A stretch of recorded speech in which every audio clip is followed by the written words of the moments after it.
I don't know whose idea this was, but I'm up for it. Hey, I watched the Ultimasaurus video where Goji took the Ultimasaur and improved upon it. I'm curious to see how we're gonna improve upon the Indominus. This should be very interesting and very cool. So yeah, let's just jump right in, shall we? This thing was already deadly enough, and we're gonna even make it more in this video. Oh my god. Like, it was already deadly enough to shut down Jurassic World, so like, what's gonna happen this time? Or, well, let's find out, shall we? The Indominus Rex was notorious for laying waste to an entire park, leaving nothing but mutilated corpses in her path. But here on Goji Center, we are going to take this even further. How can we make the Indominus herself more dangerous and her warpath more lethal? Today, we will deliver nothing else but more chaos, more carnage, more blood. In a previous episode, we talked about the Ultimasaurus and its anatomy. And I watched that video, and that was a really good video. I really enjoyed what they did with this thing. Because for those who don't know, and well, you know, I'll let you go back and watch the other one, this one, or my reaction, or both, if you want to. But if you haven't and you just want to know, I want to click TLDR. Basically, they took the Ultimasaur, analyzed it, and realized that it actually wasn't really that good with how it was, and then Goji improved upon it, and did a very good job. So I'm curious to see how we're improving on the Indominus today. ended up bringing forth an even more powerful dinosaur capable of bringing down just about anything. He went from this little fucker into this big motherfucker. This island could throw at it, even an angry sauropod. For this episode, we'll be doing more or less the same with the Indominus Rex, studying its genetic composition and replacing a few contributors with surprising life forms that you know what? I'm already thinking ahead. What if they improve the Indoraptor next? Oh, good lord. Oh, man. I want to see more hybrids get improved upon. Won't even see coming. The idea is to build a more lethal hybrid that will wipe out all significant life forms in this island, both big and small. Okay. And yes, this includes humans. This will require... What about the Mosasaur? Because that was the thing that killed it in the movie. Or is that just not going to be an issue? Is it going to be smart enough to not go near the water this time? I don't know. I guess we'll find out. A different approach than what we did with Ultimasaurus imperatrix. This animal was a result of creating a dinosaur that fits a certain template. The Indominus at the end of this episode will still be an Indominus, but will look different, since the objective is to cause an extinction event quickly and efficiently. Making this hybrid bigger will only mean that smaller life forms, such as humans and below, will be able to easily hide from this animal. We'll be reconstructing this hybrid to fit our extinction needs as we go, starting with the overall frame. Alright. Wait, no, not this type of frame, dude. This is for a poster. I guess the video editor couldn't think of a better way to plug in our sponsor, Displate, who provided us at Goji Center HQ with a few dope metal posters so we can show you guys how you could get some of your own. Just go to Displate.com and browse through tons of unique metal poster designs, both original and officially licensed designs like Star Wars, Marvel, Jurassic Park, and find cool Godzilla posters like this one we got here, including one taking form in Displate's new Textra product, which adds a new level of dimension to your wall art. If you happen to suck at mounting stuff on your wall, Displate's sticker leaf and magnet lets you mount your art in seconds. No tools, no damage to your walls, and no angry landlords telling you that you can't mount anything on the wall. Screw that, dude. With Displate, you'll get your Indoraptor poster in just a few days, slap that thing on the wall, and you're good to go. Use this code to get 27% off 1 to 2 poster designs. And if you get 3 or more, you get 37% off your whole order. Thanks to Displate for sponsoring this episode. And now we can talk about the objective of this episode. If the objective is to try to reduce the population on Nublar, an animal bigger than the Indom wouldn't really cut it. This should be able to break inside some buildings as well as running down faster prey. So sometimes bigger isn't always better. Reconstructing the build might be necessary here. This doesn't mean that we're going to shrink the overall size. Remember, we do need to bring down these guys, sauropods too, so keeping her large, big enough to take out the sauropods, but small enough to, you know, still go after people. will motivate her to keep hunting to meet her caloric needs. Outrunning the smaller life forms such as Gallimimus won't be necessary, since ambushing can do the trick just fine. Yep. So, what should we do? To begin, we'll reduce the size of the hind legs to make this animal a bit more quadrupedal. This seems counterintuitive, but consider that quadrupeds can distribute their weight on 4 limbs instead of just 2. Yeah. This Indominus can now be potentially faster and quieter. Yeah, that's that's right, good. now her weight can be distributed better instead of 2 booming footsteps, making her an even better ambush predator than she already is. Also, she now has a lower center of gravity, allowing her to have better balance and less likely to get toppled over. Our Indominus now looks a bit more menacing, but the biggest modification is about to begin. Alright. Number 2, front limbs. It's no secret that the Indominus is extremely intelligent, but giving her better limbs and better dexterity will allow her devilish ideas to come to fruition much easier. That's why we'll modify her forearms to take the traits of an ape, like a chimpanzee. Oh. Before you freak out, note that So we're juicing it up, too. Oh, boy. We're putting steroids in this motherfucker. Oh, boy. Oh, this is gonna. I'm excited to see how the outcome of this is gonna be. I'm really excited. already has opposable thumbs, a trait also seen in apes. So pushing the already suspected ape genome here would most definitely help the Indominus a lot more in combat. How? Let us explain. The forearms and shoulders of apes are anatomical marvels in the animal kingdom, given this arrangement of bones and muscle allow them to whirl their arms around 360 degrees. This range, if given to the Indominus, will make her grappling, mangling, and slashing so much more stronger that no other dinosaur will have any effective counter against these flexible maneuvers. But that's not all. This upgrade also comes with fast twitch muscles, making these arms a lot stronger than they already look. Any impact, grip, push, or throw will be many times more dangerous. And yes, throwing as well. One skill exclusive to apes is the ability to hold things, throw them, and even use tools. Now, admittedly, it's a bit bizarre to see an Indominus use tools, but if the objective is for the Indominus to effectively kill all life forms, she will have to be capable of reaching tiny humans hiding inside crevices with her own arms, or with whatever else she can find. No, this actually... Oh, no, Lord.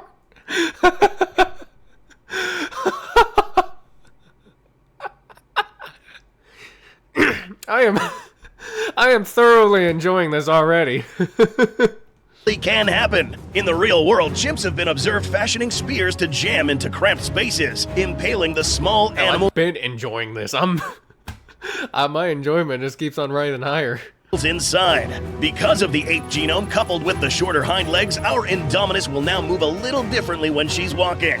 Knuckle walking would be a pretty easy way of getting around without ruining those claws. In the next section, we'll also be improving these. Our new Indominus is still capable of running on her hind legs, using her front arms as support when tearing through rough terrain, climbing steep inclines, and running through wide alleyways. This is now an all-terrain hybrid. Nice. Number 3, claws.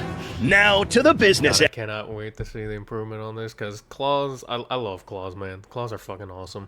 End of these already overpowered claws. Therizinosaurus was a good contributor to these, and they did function well enough. But how can we make these better? When it comes to slashing and rending as well as grappling, there is another more optimal shape from another carnivore. None other than the largest predator in the Jurassic, Saurophaganax. Being this big means killing big dinosaurs. And what better with than these? What you see here is a reconstruction, but does not represent the largest known specimen of this genus. So yeah, they could have been bigger than this. This sharp hook is the perfect shape to grip the victim compared to the straighter claws of the Indominus. Mixed with the ape-like forelimbs, these will literally shred through the skin of the thickest hides of some animals, as if you stuck a sharp hook in your mom's leather sofa. A hook like this inside, backed up by powerful fast-twitch movements, will destroy the thigh of any dinosaur. Even a sauropod would topple down from a wound from these claws. This weapon alone will lay waste to all large-sized creatures. This hand, now that we can call it that, will grip any animal, toppling it down and killing without even needing to involve the teeth. Its lower center of gravity. This thing went down like killing a dinosaur in Ark. You just hit it once and then it just goes limp. pulling it down and killing without even needing to involve the teeth. Its lower center... Seriously, if you kill a dinosaur in Ark like that, it literally just does that.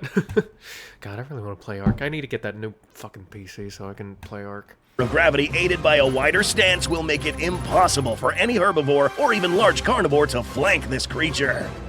Number 4, armor. Alright, let's see. With addition, subtraction will also be required. We already reduced the length of the hind legs, but we'll make another adjustment with this hybrid's armor. An animal this big, like the Indominus, only really needed to rely on its robust size and thick hide, rather than osteoderms. For instance, the T-Rex wasn't defeated here because she lacked armor, instead because she got out-grappled. Indominus would have been fine here with just her thick skin on top of her body. These spiky osteoderms are spread apart too much to be actually considered an effective form of armor, but were there just for the cool factor. The real armor here, and here was the thick skull and thick hide. This body armor on the upper body would have been courtesy of Carnotaurus and Majungasaurus. Upon looking at the animals themselves, we see that they both have tiny arms, kind of useless in combat. Keeping this mishmash of DNA would risk confusing the Indominus' instinct to use the forelimbs, complicating the internal anatomy now that this animal has even longer arms. Raptor DNA helps here, but we need something more to not only protect the Indom, but a contributor that is even more compatible with our now facultative quadrupedal hybrid. Meet the African dwarf crocodile. Okay, yes, it's a bit underwhelming at first glance, but this guy has something its bigger relatives lack. Armor on its upper body and below. Our Indom here was only armored from above and not from the sides. So now, with our croc here making itself present in this genetic composition, we now have full body armor to work with. Not extremely thick and scaly like the Giga, but something resembling this croc's thick hide. That is the part that's not covered by osteoderms. Something thick enough to fend off firearm projectiles and slashes. Another reason why this is the perfect animal to supply armor from is because this creature also has longer legs than your typical crocodilian. These guys spend most of their time on land and are known for rushing prey beyond cover of water. This muscular tail will help counterbalance the added bulk to the modified Indom forelimbs, making bipedalism easy when it wants to run on 2 legs. For this reason, the African dwarf croc proves itself a better contributor than the Abelisaurus. Not to mention that this new crocodilian-like tail and genetics now allows the Indominus to be more aquatic. Sure, the crocodilian attributes are already present with the integration of Deinosuchus DNA, but our Indominus 2.0 will have a bit more crocodilian influence to its overall build, making it able to pursue animals on both land and water. Nice. Oh, but adding a dwarf crocodile is going to affect the size of this animal, right? No. Consider that adding Raptor, Abelisaurus less than 2 tons, cuttlefish, and tree frogs didn't seem to shrink the damn thing. Yeah, so adding a bit of reptilian croc DNA won't have too much effect. Then again, that might have been because of the Giga DNA, but I mean, if we're keeping that in there, then I guess we're good. Okay, enough with the armor. Let's get to the fun stuff. Oh boy. Number 5, the bite. Is it even possible to make this bite better here? Believe it or not, there is. The bite of the Indom was already kinda OP, given that the T-Rex base genome was already involved. The robust head of the T-Rex allowed the Indominus to be resilient enough to withstand heavy blows. But another one involved was the Deinosuchus, which from a critical point of view didn't add much. Yeah, that was true. Someone put a comment down saying that the Deinosuchus was involved in the making of the Indominus, Apart from bite force, croc teeth are meant for penetrating and gripping, which compared to the effects of a T-Rex bite, the T-Rex bite method proves more lethal and messy. It's likely that the exposed teeth of the Indom were courtesy of the Deinosuchus, but having exposed teeth can be a problem. Without any lips or gum tissue, the teeth would be at risk of rotting, weakening the enamel. That's if they're not submerged in water regularly. And since our Indom is not submerged in water all the time, we may have a problem here. So today, we'll take the Deinosuchus genome away, since a well-placed bite of a T-Rex powered jaw will be more than enough to handle just about anything alive on land. Instead, we'll make this bite deadlier by the incorporation of a powerful predator known to hunt down animals larger than itself. A cold-blooded killer with a brutal set of teeth, an insatiable thirst for blood, eating more than its body weight every single day. No, seriously, we're not kidding. Meet the northern short-tailed shrew. Hey, if it This works, it animal was works. selected more so because of what's going on under the hood. See for yourself, this dude's grill features a tiny array of weapons of mass destruction. Yeah. Jaws loaded with fast-twitch muscles and known to gnaw through bone and protective shells in a span of seconds. This red stuff here, not blood. In fact, any unlucky victim would wish it was. This black and red coloration comes from high amounts of iron ingrained into the composition of the teeth, producing extremely sharp cutting edges capable of sawing into prey. So, in effect, these teeth are metal. If this still fails to impress, we'll have you know that this animal is one of those extremely rare examples of venomous mammals. That's right. Unlike a snake where it injects its venom through its fangs, this creature will violently jam its frontal tusks and insert venom violently all over the place, leaving a bloody mess. Now, some more factors can come into play as well. To make matters worse for the victims of this newly improved Indominus, this shrew lives in a near constant state of adrenaline rush, making it move faster, kill faster, eat faster, and as a result, will end up eating many times its own weight, in turn motivating our already hungry Indom to kill at a faster rate. Combine these new tooth attributes with that of a T-Rex bite, and we potentially have the most lethal bite in the Jurassic franchise. This scene, our new Indom would shatter this ball like a light bulb. All right. You may think that this animal can't get any worse, but you're very wrong. Boy. Number 6. What is more dangerous than one hybrid? Oh no. Multiple. And no, we won't need Mr. Indominus for this, because in this scenario, Miss Indom won't need no man.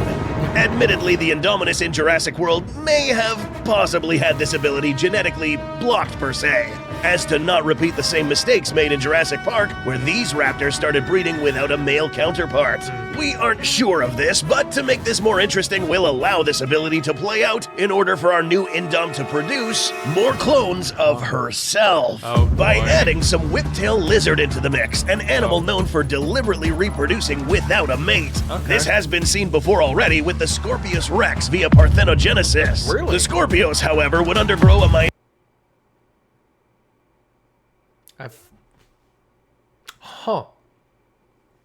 I think at this point I may or may not actually have to go watch Camp Cretaceous at some point, because I've never watched it, never had a chance to, and I probably don't even have access to. I probably should at some point. Maybe. I don't know. But, yeah. meiosis parthenogenesis, given that the offspring was a bit different than the mother, and not all traits were inherited by the baby Scorpios. In this scenario, all traits and all physical attributes will be passed down from mother to offspring, bringing forth exact replicas of the mother using apomictic parthenogenesis. This increases the likelihood of all of these new Indoms to work together, coordinating attacks like raptors, effectively killing all surrounding human life in a very short time.